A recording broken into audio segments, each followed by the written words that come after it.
राम राम मंडळी, आज शेताहूनच ब्लॉगला स्टार्ट केलं आणि जसं स्टार्ट केलं तसंच तुमचा भाई डायरेक्टली पोहोचला शिवजीच्या मंदिरात, म्हणजे महादेवाच्या मंदिरात. तर महादेवाच्या मंदिरातून तुमचा भाऊ डायरेक्टली गेला व्हिडिओज काढायसाठी, काही कॉमेडी व्हिडिओज तुमचा भाऊ काढत होता. म्हणजे तुमच्या भावासोबत तुमच्या भावाचा भाऊ पण होता, यश ब्रो होता आपल्यासोबत. आणि आपण थड केले नाही, मग धड कॉमेडी व्हिडिओ केले. आणि जसेच व्हिडिओ झाले तसं तुमचा भाऊ ट्रायल रूममध्ये आला डायरेक्टली शॉपवर आणि झूम करू लागला आयफोनचा कॅमेरा मेरी जान. आणि कॅमेरा झूम केला. त्याच्यानंतर तुमच्या भावाने विचार केला की आपण जाऊ यार, थोडं काचाकडं बसू. आपल्या काचाकडे जाता मी विचार केला की भाई आपण डायरेक्टली काचापाशीच जाऊ. आणि आलो काचापाशी आल्याच्यानंतर बाहेरचा माहोल बघा कसा शांत वातावरण दिसू लागलं. आणि दुकानातलं बी वातावरण शांत होतं. तर तुमच्या भावाने विचार केला की आपण काय करू, इंस्टाग्रामच्या रील्स बनवू, लिपसिंगच्या रील्स बनवू. तर त्याच्यानंतर तुमच्या भावाने इंस्टाग्रामच्या लिपसिंगच्या बी रील बनवल्या.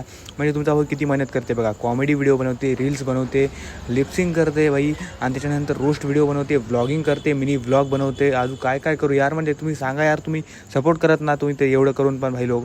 तर डायरेक्टली आलो मी घरी. मग आणि घरी आलो तसा विचार केला की या व्लॉगला इथंच एंड करू. Follow for more vlogs and like कर दो इस व्लॉग को. ओके.